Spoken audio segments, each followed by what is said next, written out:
Welcome to Paratruth.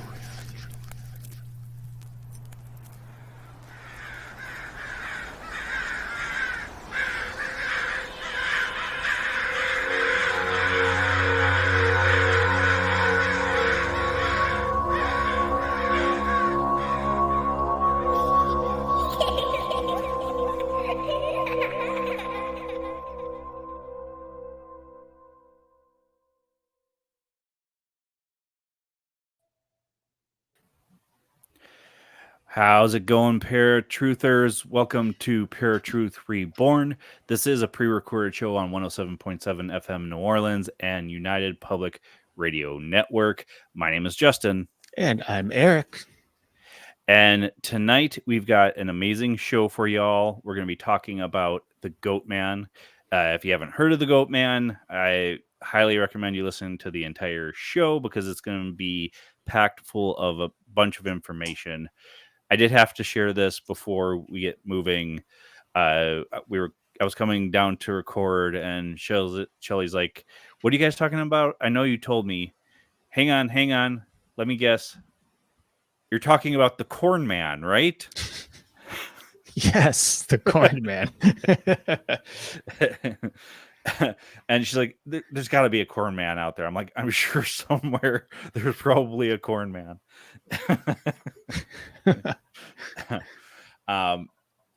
So if you guys have listened to us before, this will be kind of a review. If you haven't, we've got all this great information for you. So the Goatman legend actually goes back a very long way. It actually started in ancient Greece. If you know anything about ancient Greece and the pantheon of gods, they had these creatures called satyrs, which was basically the upper torso of a man, the lower body of a goat. In most depictions, they have goat ears, sometimes not. They're human ears, but they always have horns. And usually these particular creatures have horns that are, I guess, baby goat horns is the best I can describe them. Not very tall or large or anything like that. They typically were mischievous in nature, and the god Pan is the most popular of the satyrs, the god of the wild shepherds, revered as a protector of shepherds and their flocks.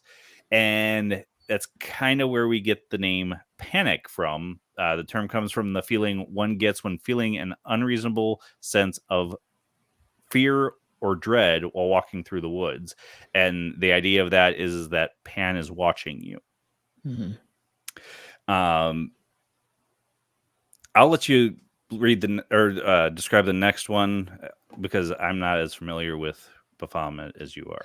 Yeah, no, I mean, and this is just to kind of go into the history because, especially within media, one of the most popular Goatman-like creatures that we see is that of the statue of Baphomet, or we see him in drawings and various artistic renderings. But of course, over the last several years, probably the last 10, 15 years, he's become very popular in the Satanic Temple. Now, Baphomet is the name of this goat-like creature that stands in the headquarters of the Satanic Temple in Salem, Massachusetts. I didn't even think about it. I should have added photos. I took photos of him while I was at the Satanic Temple 2 years ago. But he has been used throughout media to represent Satan himself, even though Satanists would deny this. Baphomet is really known as a sabbatic goat and was originally drawn by Eliphas Levi in 1856 and symbolizes the balance of opposites, just as it still does today within modern Satanism. Now, I want to make something clear because there is a lot of confusion as to what is the difference between Satanism or this Satanic Temple versus devil worshippers, because that is something that's very commonly mistaken today, especially with media, social media in particular. So Satanism, as it is today, modern Satanism, is the idea of free will. They don't worship the devil in this case. Although, if you were to walk into the Satanic Temple, you would believe otherwise, because there's nothing but a lot of gory photos of lust with women and these goat-like creatures or the devil, someone having her throat slit open, things like that. So it's a little gruesome for something that's relatively meant to represent free will. On the flip side, Satan worship is a darker occult-like practice in which people actually worship Satan himself, the devil, and make various blood sacrifices and whatnot to him. Now, those aren't nearly as common as they once were. And of course, we have this modern take, which, even though it's a popularized religion nowadays, it hasn't quite taken hold like many have thought it would. It's just, I think their problem for the Satanic Temple is the fact that it's called the Satanic Temple. There's just too much history there for a lot of these people, for these people in particular, this religion, to bring on. The Hellcats are at work. Yep, the cat just fell off the back of the table. I told him to stop playing. Yeah, there's just too much history there, and I think as such, there's not a great number of Satanists, I guess, is the only way to put it. But yeah, so there is a difference there, and something to just, notice. Baphomet was actually given to, there was a TV show on Netflix called Sabrina. And that's, of course, I wouldn't say a remake of the original Sabrina the Teenage Witch TV show, but it's a new take based on the comic version of Sabrina the Teenage Witch. And they used the Baphomet statue as a representation of Satan in that particular story. So there's where some confusion kind of comes in as well. Yeah, and you had talked to somebody over at the church as well, and I don't remember if you got into any discussions about the Baphomet statue or why they use it or anything like that, right? No, I didn't get into that, but the Baphomet statue is to represent an equality between good and evil, between man and beast, between man and woman. So, and the same like as between adult and child, and you'll actually see two children at the feet of Baphomet, the statue as well. So again, it just pairs with this idea of free will and equality among all. Okay. Yeah, I mean, I know of Baphomet, but I don't know as much. I've never gone into it as much as you've researched it before. So, now in American folklore, obviously, legends come over to the U.S. from overseas after we started migrating here.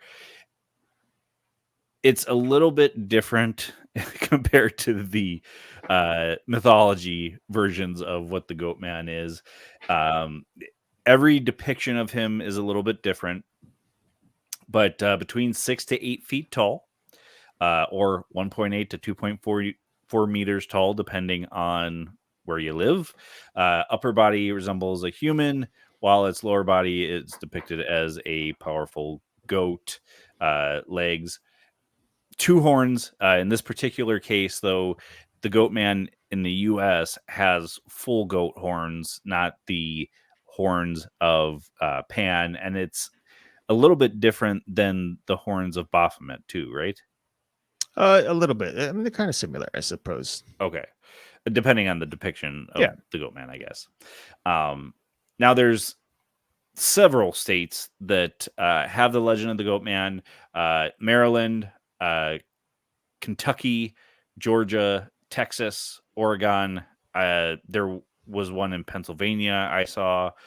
So it kind of goes throughout several states in the U.S. Mm-hmm.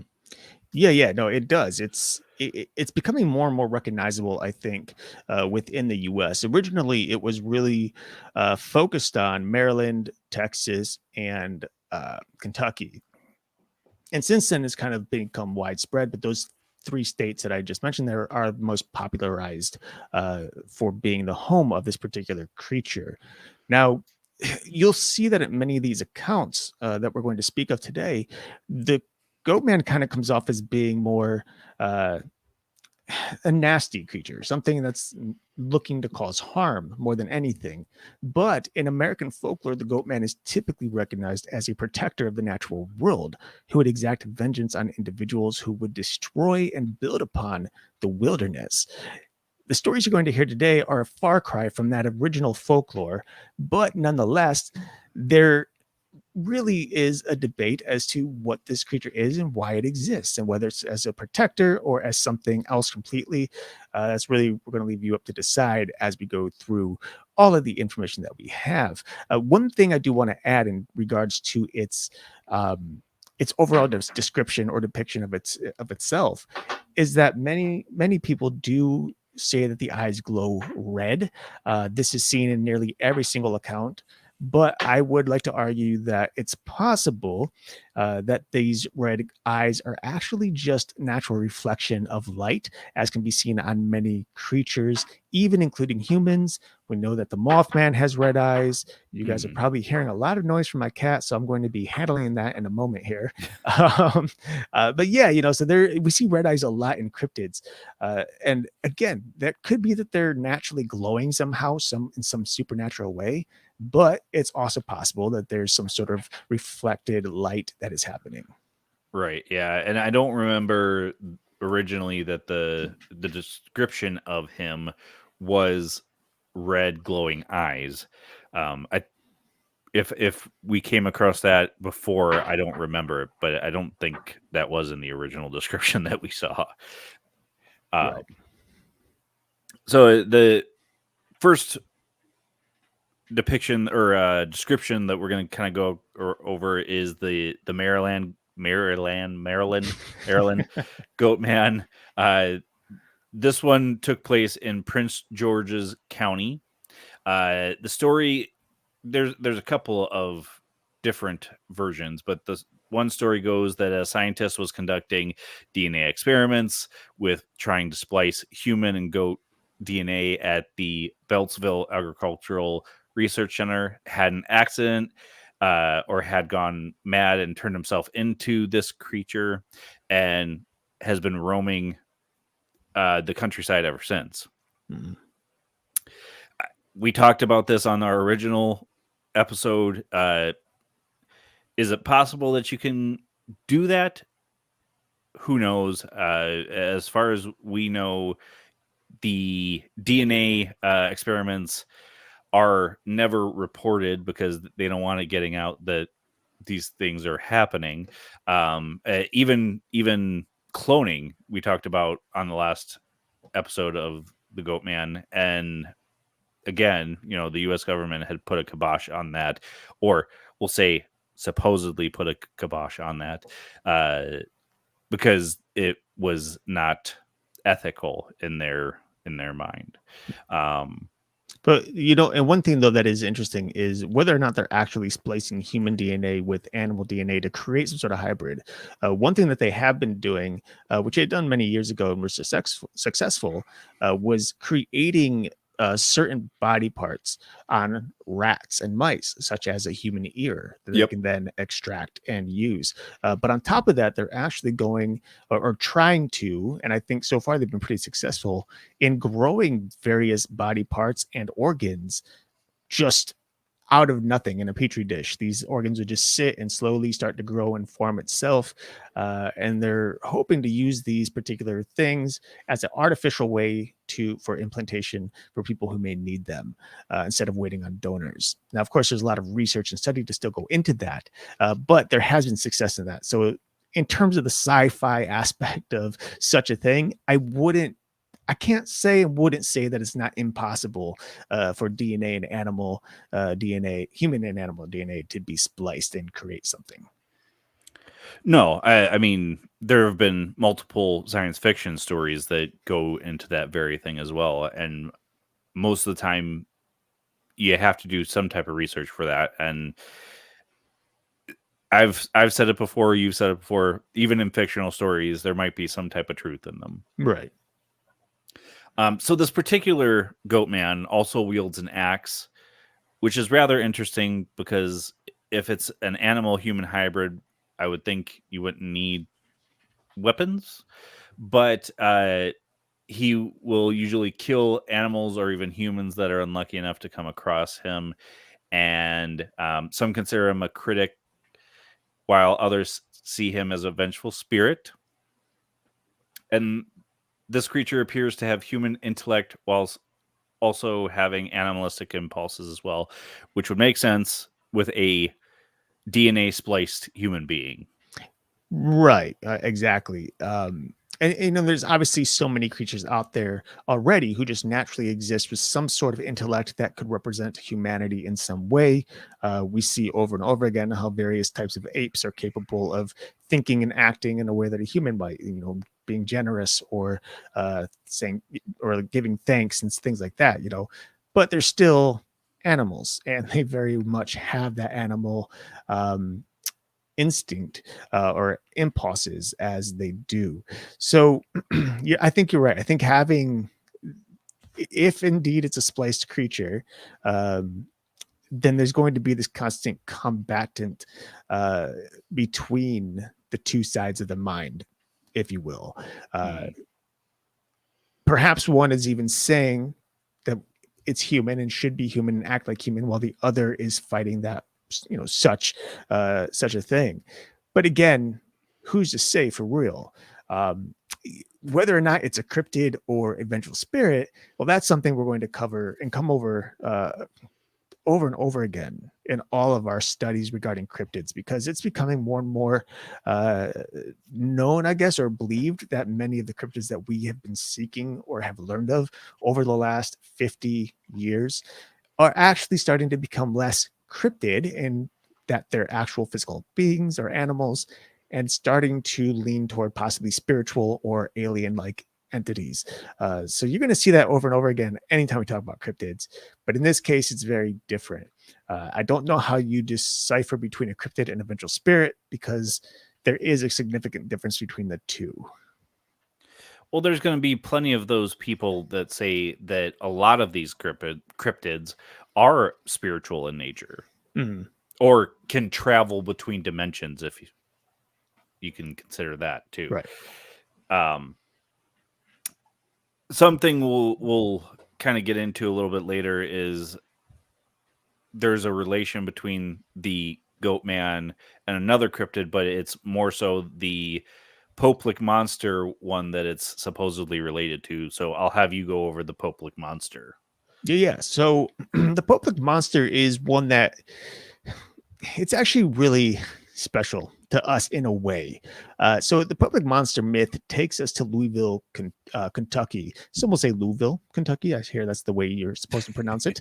But nonetheless, now while this particular tale is vastly different from that of Maryland's, uh, it also happens to be a place and monster that Justin and I actually laid boots on the ground to hunt for just a couple of years ago.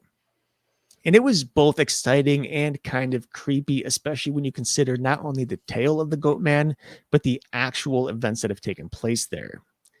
Now, in regard to the appearance of this Poplic monster, it's very similar to that of the Maryland Goatman.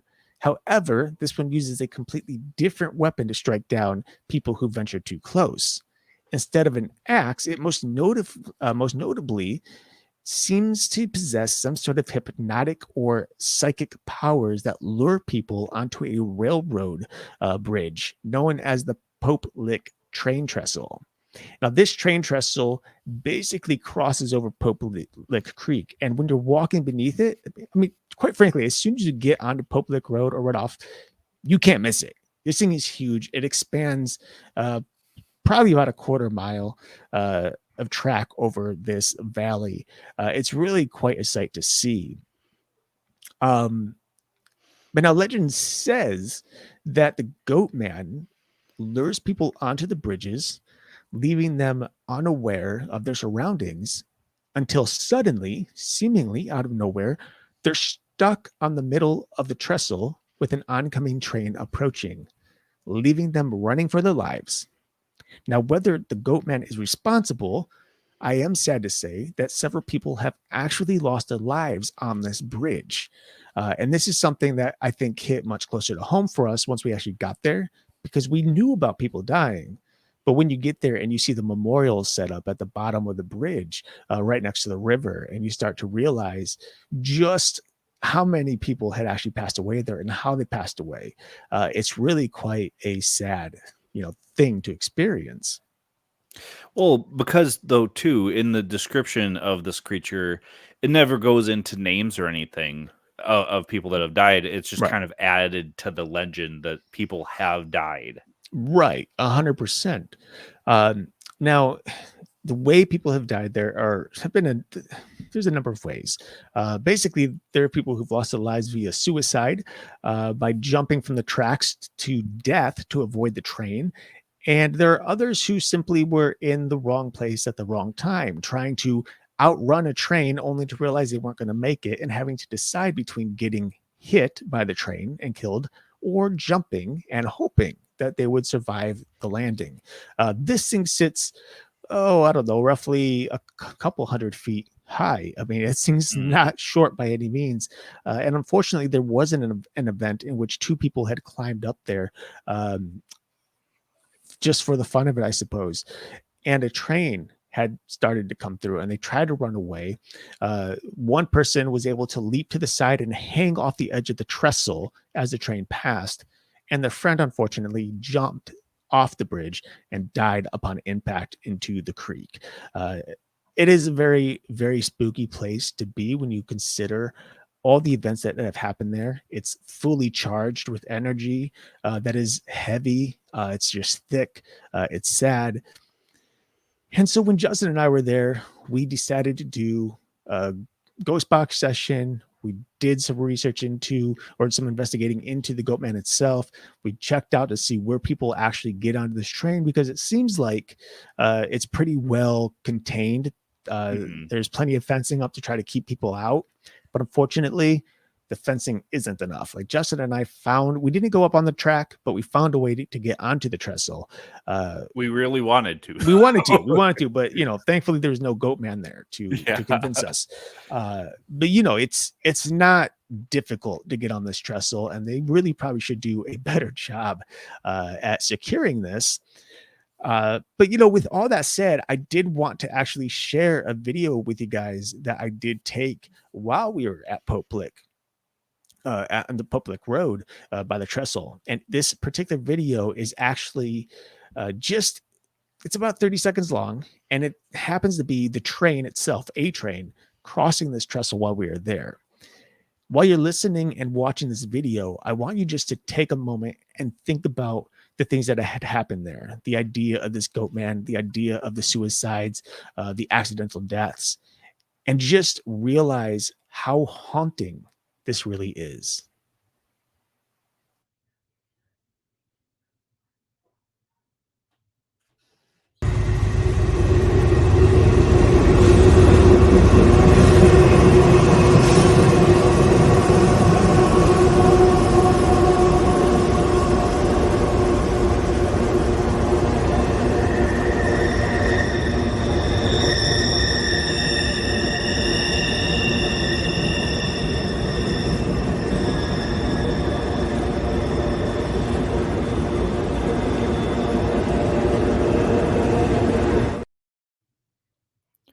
I completely forgot the sound that the trains make going over that Yeah, bit it that was. trestle. I feel like the video doesn't even do it justice. Like it was so ear piercing. You could Yeah. feel the train just, your chest is just rumbling. You got this ear piercing sound or squeal coming into your ears. And when you consider all the stories evolving around this particular place, it is really quite a haunting place to be at those moments. And you consider the people who sadly were maybe waiting for help and all they could hear was this train passing by. Uh, so it's something I think we need to be more aware of. And I would like to tell people, for those of you investigators like us who go out into these somewhat dangerous situations, be very aware of your surroundings and be careful when getting onto places like tracks or out into the water, where safety is kind of like it just pops up out of nowhere. There's these dangerous situations, so be aware and be careful. Something that I think was in the original research that we did is that other than the psychic ability or hypnotic ability to lure people up there, people would hear screams or somebody calling their name as well. Right. And that going there and doing this kind of mini investigation, it makes a lot of sense because of the sound that the train makes going over that trestle and how people would not really understand that it's the steel making that noise compared to a human voice. Right. Yeah, I think in the right situation, um, it very much could sound like a woman screaming, especially if you're a good distance from the train track. Obviously, it's hard to miss when you're actually there at the trestle, but definitely when you're at a good distance from there, say maybe you're at the parking lot across the street, it could sound like someone screaming for help. Or even up on the hill where the tracks actually are too. Right. Right. But yeah, as you mentioned, just knowing the atrocities that happen there because of people losing their lives, it was an eerie feeling in and of itself. Right. Now, if the Poplik Goatman is real, it's believed to have either been the result of a vengeful farmer's curse or the incarnation. Oh, goodness. Sorry, cat just making trouble today. Um, or the reincarnation of a circus freak show performer. Now, either way, whether the Goatman is real or not, the trestles are indeed highly dangerous. But what I do think is interesting about this particular creature is that both of the two circumstances of its existence have something to do with either a spiritual kind of incarnation or a curse. I mean, obviously, a curse could be very much a physical thing. I mean, we hear about people who become werewolves who are cursed by any number of reasons, whether cursed by the devil, cursed by a witch, cursed in some other way. But these curses tend to cause a person in the cryptid world they basically give them an immortality to haunt a particular place for whatever number of reasons for a very long time. Yeah. It's kind of weird to think about how often that is the case about some of these things. Yeah. And you start to wonder, like, just what people were really afraid of that these stories came to be, because a lot of these stories that we've been telling, especially within the last couple of weeks regarding cryptids, if you consider vampire cryptids or anything else, they all kind of stem back to the big witch trials of the 1600s. So that is something very interesting considering how they all link back to witchcraft and curses, because unfortunately a lot of people feared that kind of thing, and it's hence why so many deaths occurred during that time period. Yeah. I mean, just from the hunt themselves, yeah, it's amazing what fear can do to people. Right. Before we get into the Texas one, something I kind of wanted to go over was a couple of things that it didn't point to a specific Goatman that I came across, but some people say that the Goatman is a relative of the Grunch, which is a chupacabra-like evil creature that features the same characteristics of the Goatman, sort of in New Orleans. And I say sort of because it's kind of got a goat face, but then it's depicted as having spines like the chupacabra, so kind of a mix. Mm. And the Grunch is also known as the Grunch Road Monster, where it gets the name the Grunch. And we'll actually be doing an episode on the Grunch because it's a fascinating topic, and we love New Orleans. That's why we went there. So, and the other part of this is, in some cases, it's said that the Goatman has broken into people's homes and raped them or killed them, which I don't remember coming across in the original. Right. That's because we didn't. But, when you consider the amount of years it's been since some of those earlier recordings that we did, there is new information handed to us, new witnesses, witness accounts in particular.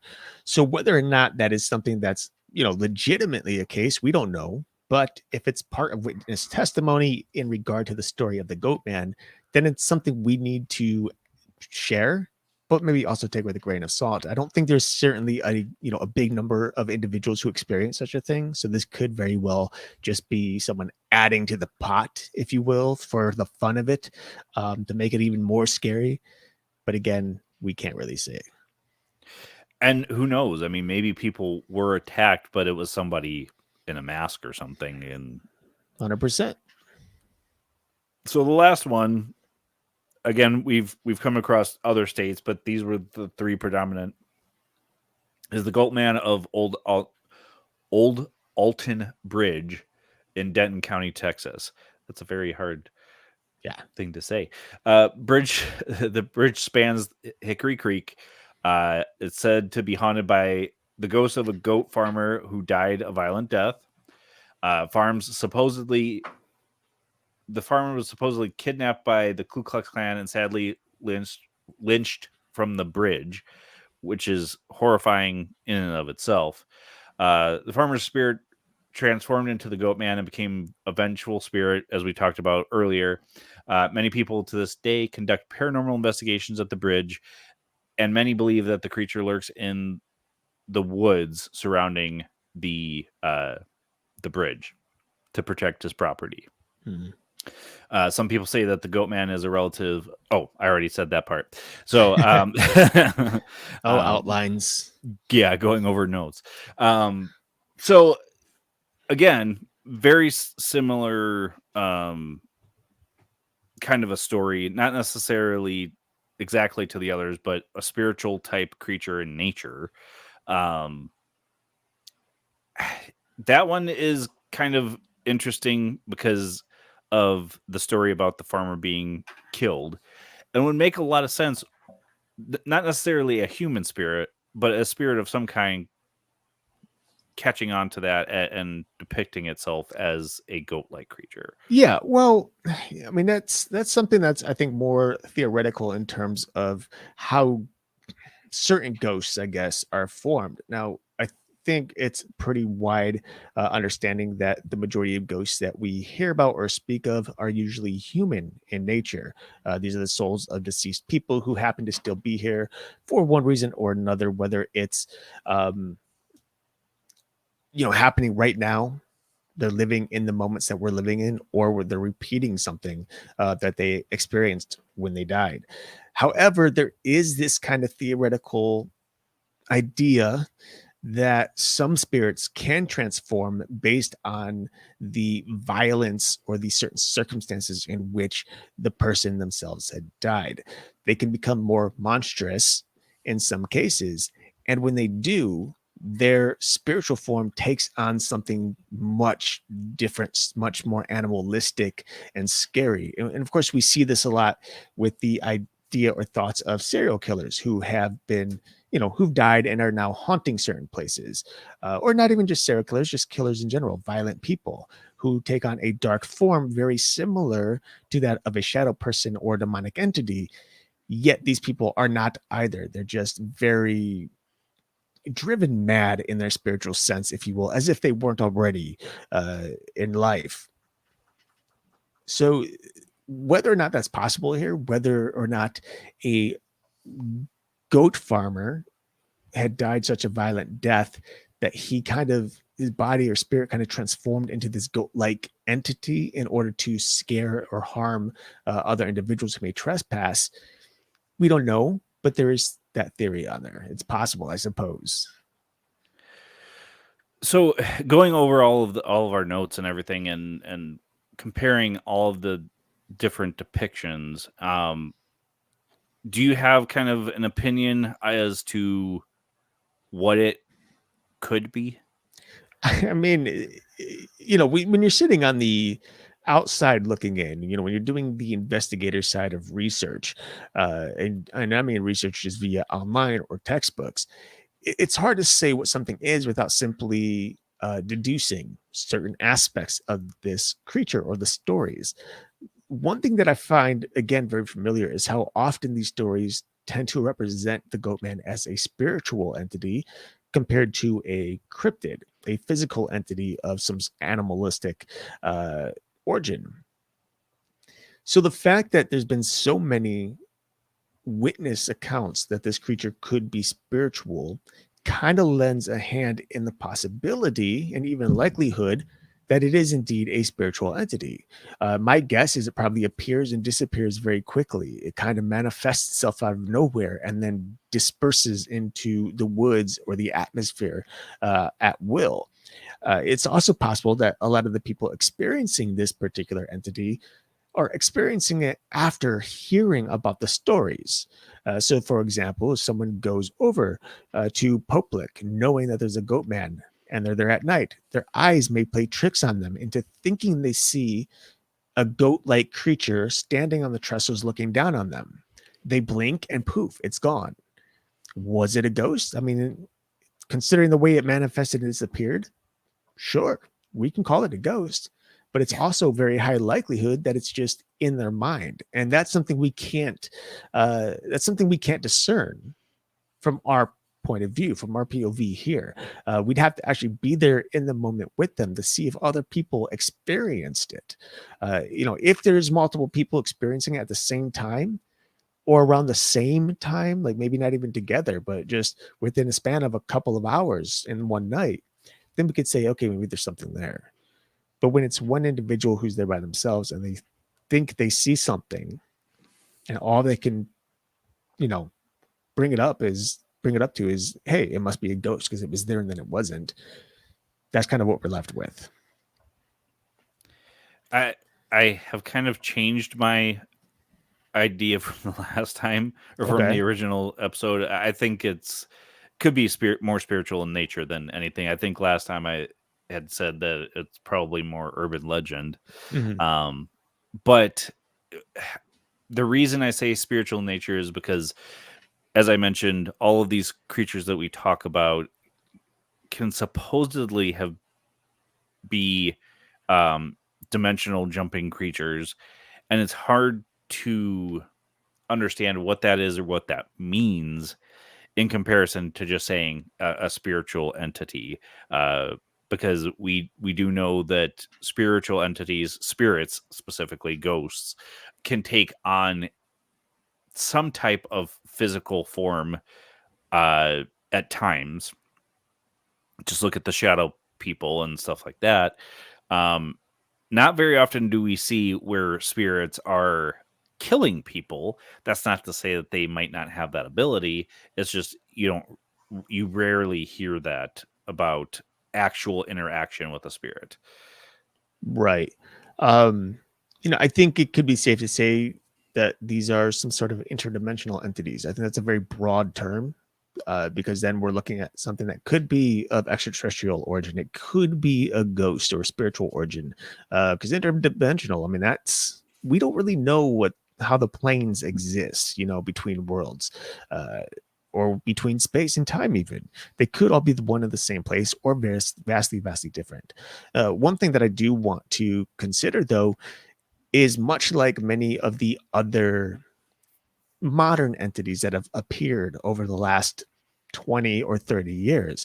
One in particular, the Slender Man. He was simply a story on creepypasta. And now people are seeing this creature, this entity out and about. They shouldn't be. He shouldn't exist. He was just a story made up for fun. But when we have a mass number of people who consciously put energy into this creature and the belief of it, it somehow manifests said creature.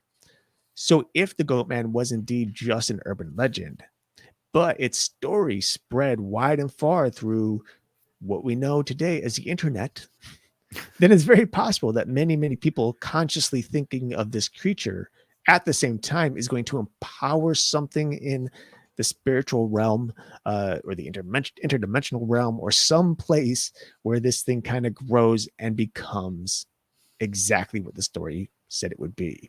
And there is, of course, a lot of, I should say a lot, but there's some evidence that supports the idea that when you happen to manifest one of these creatures, these entities, they can change form, they can change characteristics based on what you're writing in or thinking into these characters. And I say characters because originally, like the Slenderman, he was just a character of a story before Mhm. becoming, a monster that people are claiming to see, which even led to girls to try and commit a murder Right. that they nearly succeeded at. Thank the Lord they didn't. But that's Right. something completely different topic and different different episode altogether. Uh, but that is certainly a possibility, I think, and that's something that I think could be happening here with the Goatman as well. Well, and we've talked about it numerous times on the show. Also, the Tulpa, which is Yes. basically a thought form, not even a real entity per se, but if enough people believe in something, their psychic energy, if you want to call it that, creates a creature that becomes physical. And Well, go ahead. no, yeah. I mean, yes, I agree with you, but also the Tulpa, I know the Tulpa is a little different in that you don't need necessarily a mass number of people to create its existence. I mean, yes, one can argue that a Tulpa is in a sense a imaginary friend, if you will. Uh, Yeah. but Okay. the idea, especially in like aspects such as witchcraft, where people want to create an entity to help protect their home or their land or help them with certain aspects of life, their daily living. They can create a tulpa in a number of different ways. One could be through thought manifestation, simply giving the entity a name and thinking it into existence and giving it very specific characteristics. The other is using a form of writing magic in which you write the name of the tulpa down and what it's meant to do for you, and then you place it into a little box, this sheet of paper, and it's supposed to help manifest the entity so that it becomes a real thing. And there have been people who've argued and said that yes, people, there are individuals who've seen tulpas where it's supposed to be some entity roaming around the perimeter of a house to protect it. We shouldn't be able to see it, and yet there have been individuals who claim they have seen their tulpas or someone else's tulpa protecting their properties. So again, there's no scientific basis for this. This is something we can't scientifically prove, but based on the number of eyewitnesses out there, one could argue that this is certainly a possibility. And of course, who are we to really understand uh, anything beyond our own plane? I mean, all of this stuff we talk about in the paranormal, whether it's ghosts or cryptids or otherwise, it's all still theoretical. Technically, obviously, many of us, myself included, believe these things to be 100% true and real, ghosts and monsters and whatnot, because we've experienced things that we cannot explain, things that science can't explain, but we know for a fact that we've seen what we've seen, and there's no denying that. But again, yeah, science can't explain it, but there are many people who've claimed that they have tulpas that help them on a daily basis. Which is fascinating because there are plenty of scientists that would say that the human mind is much more powerful than we can perceive. Right. Yeah, well, and that's the thing about science. They'll say that, but then but there's no proof, so it's just a theory. All right. Anything else that you can think of that we missed? I mean, we've covered a lot, and honestly, I think we can go so deep into, like, so much deeper into the characteristics or just the evidence behind this particular entity or being. If it is a cryptid, though, I do want to, argue that if it does exist, it's out there somewhere. And it's only a matter of time that we will see this creature. Now, maybe it's more elusive, or maybe it's just not as uh, common as, say, the Bigfoot or the Yeti or the Dogman, who we're catching video evidence and photo evidence of on a regular basis. But again, if even them, if they're not cryptids, it's possible that they just simply have more energy being pushed into them through the media. I mean, how many TV shows are there about hunting Bigfoot? Mm-hmm. How many new projects are there out that are out about the Dogman? I mean, these stories are getting out there, and more people are believing in them, and now they're showing themselves more. Same thing could be true for extraterrestrials.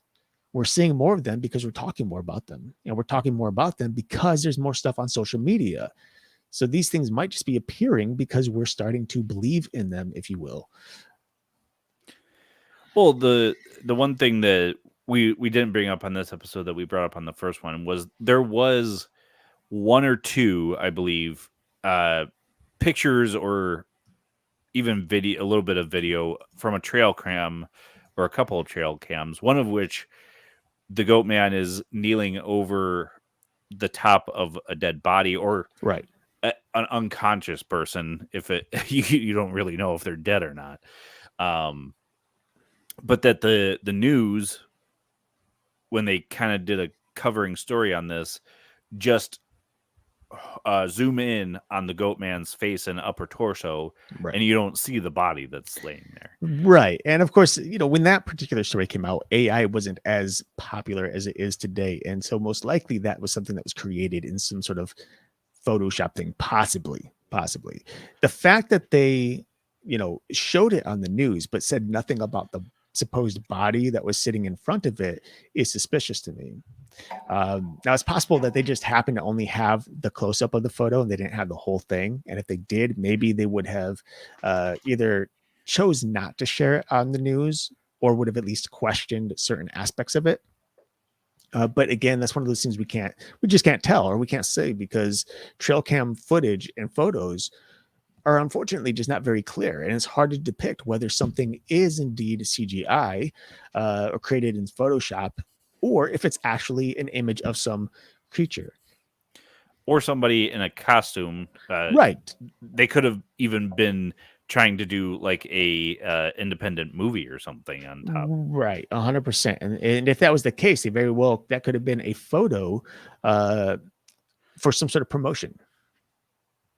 Or they didn't know this trail cam was going to be out there, and then you do see the face of the Goatman looking at the trail cam if it's an actor realizing, oh crap, right, I just got caught on a trail cam, not the actual camera we were using for filming. So that is a question I want to ask you. Yeah. Have you ever been anywhere on a shoot where it's like a surprise or something happens where it's not in the script? As in like something horrific or like? No, just something that's a surprise that you didn't know or you weren't expecting to happen. Not necessarily. I don't think so. If anything, there was maybe one instance I'm sorry. My cat Salem is driving me up a wall tonight. So one experience that not I personally had, but someone that I worked with had. We were working on the same movie, but it was a Christian film actually, my very very first movie I ever worked on. And we were at a hospital, and part of the hospital was an abandoned wing, and someone had gone into that wing and claimed that they had heard noises coming from one of the back rooms, and upon investigating, they saw nothing there. So that's, in this case, the possibility of a potential ghost. I did go back there and try to do an investigation while filming was happening. I was back there for probably about 6 minutes or so, not very long. When you're on a film set, it's go, go, go, but long enough to try to get some sort of reaction. And unfortunately, there was nothing in that case.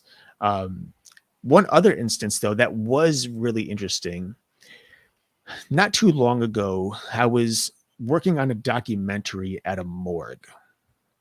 If you have not been to a morgue, it is a very interesting place to be, let me tell you. I was not thrilled about it. However, there was an instance during filming where, now mind you, on a TV set or movie set, you're typically in controlled lighting. So you have the lights above you turned off and you're using either HMIs or LEDs or some other sort of lights to light up your scene. In this case, we had red light within one of the morgue rooms where they were doing an autopsy on various skeletons that we dug up, 100-year-old skeletons that we dug up the week prior. And while we were filming, I happened to see this light anomaly dart out of one wall and into a wall behind me. That was really weird. And it was a really bright streak of light. This wasn't like, like just a subtle, mist. This was like a super bright light, almost like a flashlight, going from one wall to the other, but disappearing into the wall behind me. And again, controlled environment. Nobody had flashlights. That would have ruined the take. Anyway, roughly about 5 minutes later, one of the one of the employees of the morgue had walked over and opened the door to the wall that the light anomaly had shot into. And on the other side of that wall was roughly about 12 to 13 dead bodies. And I thought that was really intriguing to see a light anomaly go into a place that happened to have a number of deceased people waiting to be autopsied. Unexpected, and it was kind of weird, but cool. Yeah, I remember you talking about that, and it's not very often that you're doing a paranormal investigation on a documentary film Right. set. But yeah, so we hope you guys have enjoyed the episode. We really leave it up to you if you believe that it's a cryptid, spirit of some kind, or just a fairy tale or urban legend of some kind. And we want you guys to interact with us. Tell us what you guys think. Is it one of those? Is it something that we haven't brought up altogether? And now my hellhounds are acting up. But yeah, let us know what you guys think, because in the end, we're doing a lot of this research, but there's probably a lot that we're not coming across. So definitely interact with us on our videos, or comment anywhere that you see or hear this episode as well. Anything else before we go? No, I would just say that if you guys want to, definitely feel free to like and subscribe to our YouTube channel here. You can also find us on Instagram, Facebook, TikTok, pretty much all the places. So definitely check us out, follow us, and interact with us that way. Absolutely. So I've been doing the math. Next week is actually our Thanksgiving episode. Already? Yeah. Oh my goodness gracious. So stay tuned for that. We're kind of undecided yet what actually we're going to cover, but we've done a couple of different topics for Thanksgiving. Check that out. We've got some great guests coming up for you. But until then, my name is Justin. And I'm Eric. Peace.